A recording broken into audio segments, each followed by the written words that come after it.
అవసరం మనిషితో ఎంతటి తప్పునైనా చేయడానికి ప్రేరేపిస్తుంది. ఇలా అవసరానికే కొందరు దొంగతనాలు చేస్తారు. ఇళ్ళు, షాపులు, బ్యాంకుల్ని అదును చూసి కొల్లగొడతారు. ఇప్పుడు శ్మశాన వాటికల్లో కూడా దొంగలు పడుతున్నారు. శ్మశాన వాటికల్లో దొంగలు పడ్డం ఏంటి? అయినా శ్మశాన వాటికలో దొంగతనం చేయడానికి ఏముంటుంది అని అనుకుంటున్నారా?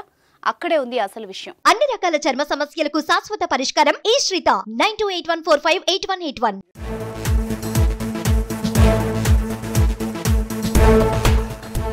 శవాల మీద చిల్లర ఏరుకోవడం అంటే ఇదేనేమో. చచ్చిపోయిన మనిషిని కూడా వదలకుండా దోచేస్తున్నారు. చనిపోయిన శవం దగ్గర ఏముంటుంది? బూడిద, ఎముకలు తప్ప అని మీరు అనుకోవచ్చు. ఆ బూడిదను వదిలేసి ఎముకల్ని ఎత్తుకెళ్లిపోతున్నారు కేటుగాళ్లు.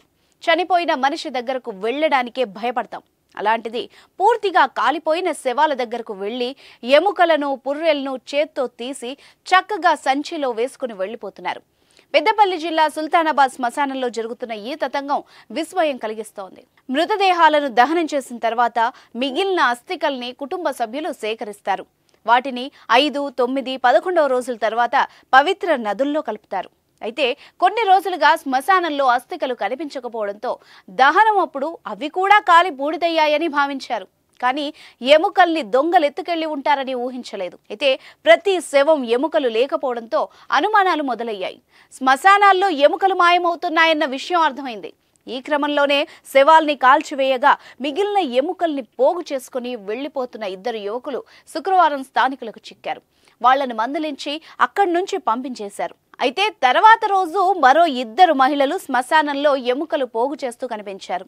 అనుమానం వచ్చిన స్థానికులు పోలీసులకు సమాచారం అందించారు. పోలీసులు ఆ మహిళల్ని అదుపులోకి తీసుకుని విచారణ చేపట్టారు.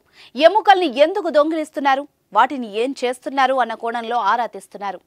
ఎముకలతో పాటు శవాన్ని కాల్చగా వచ్చిన బొగ్గుల్ని కూడా తీసుకెళ్తున్నట్టు తెలుస్తోంది. ఈరోజు మా ముత్యం రమేష్ గారి దాన సత్క్రమాలు జరిగిపోయినాయి.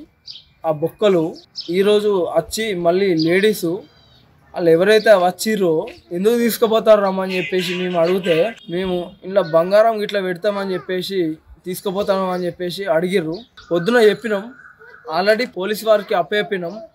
మళ్ళీ ఈరోజు మళ్ళీ వాళ్ళు వచ్చి మళ్ళీ తీసుకెళ్ళడానికి ఛాన్సెస్ చూసిర్రు. మళ్ళీ ఇంకా వేరే వాళ్ళవి కూడా చూసిర్రు.